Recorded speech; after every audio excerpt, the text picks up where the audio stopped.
Thank you for that introduction, and and thank you for joining us today for this conversation.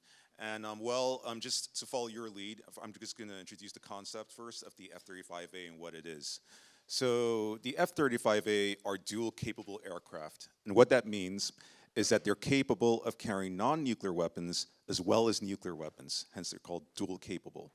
And right before the NATO summit in The Hague on the 25th of June, Keir Starmer announced that the UK is going to be purchasing these aircraft, specifically 12. And, well, recently the Nuclear Information Service published a report with NukeWatch, which shows that we basically tries to make the argument that the government might have rushed into this decision. And to illustrate how rash this decision seems to be, I'll basically try and walk you through, you might say, a nuclear war scenario. So basically imagine that, Russia has attacked a Baltic nation because the UK's nuclear weapons are informally targeted at Russia. Now the UK has to entertain the grim possibility of using a nuclear weapon, possibly the ones they just purchased, the F-35A. Now, before they can do this, they need to first get authorization from the US, because the F-35A jets are equipped with US bombs, specifically B-6112 bombs. It's quite unlikely that this permission will be forthcoming, because if the US were to provide permission to the UK to use those bombs, it basically implicates the US. It means that they're actually opening themselves to potential nuclear retaliation from the nuclear-armed Russia. And so the problem with this decision, in other words, is that it depends heavily on the US security guarantee. And another thing to keep in mind is that, basically, the fact that the bombs are actually owned by the US can also generate problems as to how quickly they can act. Because the US actually has a history of providing tactical nuclear weapons to the UK. They did it under Project E, something called Project E during the Cold War. And during this time, it created problems in the sense that it actually increased the time that the UK could take the bombs. So they might not be able to react very quickly. However, let's just assume that the US grants this permission, a very hasty assumption. Let's just assume they do that. Well, it's not certain that a lot of these aircraft will be available. Because these F-35A aircraft have very low availability. What do I mean by low availability? Well, the words low availability means that is basically the ability of aircraft to be prepared to do a nuclear mission. And according to the National Audit Office from the UK, F-35As have a very poor record in this regard. They have very low availability rates, meaning that very few of them will actually be available to take part in a nuclear mission. And another thing to also consider here is that these aircraft are being bought mainly to train pilots. That's actually their main role. It's not to be nuclear aircraft.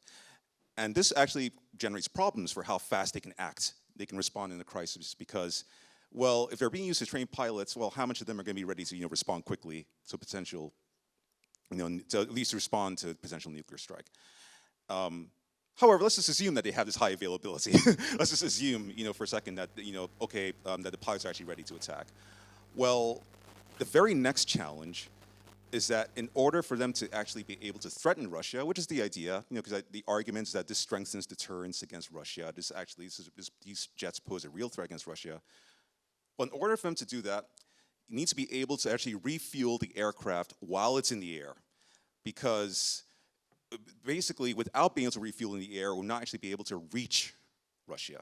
That's a problem, because this combat aircraft has very low, what is called, its combat radius is very low. And the term combat radius refers to the ability of the aircraft to actually take off from its base, go and travel to its destination, and return without having to be refueled. The F-35A has a very low combat radius in this regard. It's not basically, it can't actually reach Russia without being refueled in midair. And right now, the Royal Air Force in the UK does not have the capability to refuel them in the air. In order for them to do that, they actually need to depend on NATO assets or US assistance. So right now, as it is, the aircraft don't really pose much of an actual material threat to Russia. But let's assume they get this capability, right? Let's just assume that they actually develop the ability to refuel in the air. Well, now there's another challenge. which is that Russia is very well aware of all these plans. To develop them, they've been very well aware of NATO's nuclear mission for a while now, and developing highly sophisticated air defenses that can actually possibly detect this aircraft. And here we need to go into what makes the F-35A special beyond its ability to carry non-nuclear weapons as well as nuclear weapons.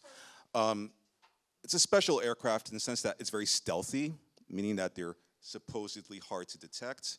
Older aircraft like the F-15, some variants of them, at least the F-16s, are also capable of carrying B-61 bombs, but they don't have the same stealth capabilities. So people are saying that that's what makes this, acquisition so good. The F-35A has better stealth capabilities. Well, the problem is that right now, several technologies, at least Russia has developed, might have the capability to actually detect this aircraft.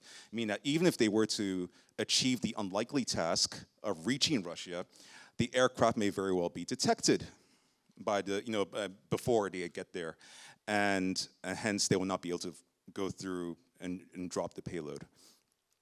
But let's assume that they actually managed to get through Russian airspace, and they actually managed to get past the air defenses, and they actually managed to drop the payload. Does this mean that they achieved the desired effect? Because usually in these scenarios, the assumption is that once they drop, these B-61-12 bombs, which are called tactical nuclear weapons, they're designed to be used on a battlefield to, force a Russian retreat, or at least to force them into a ceasefire. Will they do that if they drop the B-61-12 bombs in the F-35A? There are reasons to be doubtful of that because certain war games have been conducted involving US officials and defense officials. They show that this is not actually the outcome. This is not what results when they drop the bomb. Usually, in fact, they often have a hard time determining where to drop the bomb. That's actually another challenge. And also tactical nuclear weapons. I guess now we need to get to the idea of, is it possible to wage a so-called, a war using these tactical nuclear weapons. You've got 30 seconds. Sorry. And that's unlikely. So just to sum up, given all these problems, the decision to basically acquire this aircraft was based more on showing that the UK is contributing to NATO. Because right now there's a lot of consternation on the part of the US that European allies are not doing enough, they need to contribute more. Given all these deficiencies, that's actually what drove this decision. And there are other things that drove the decision. For instance, it giving the Royal Air Force a larger nuclear role and placating some right-wing critics within the UK. So, and there unfortunately seems to have taken, in lieu of pursuing better options, such as maybe developing long-range strike capabilities. So, on that note, I think I'll conclude it for now. Yeah. That's it. Brilliant, thank you.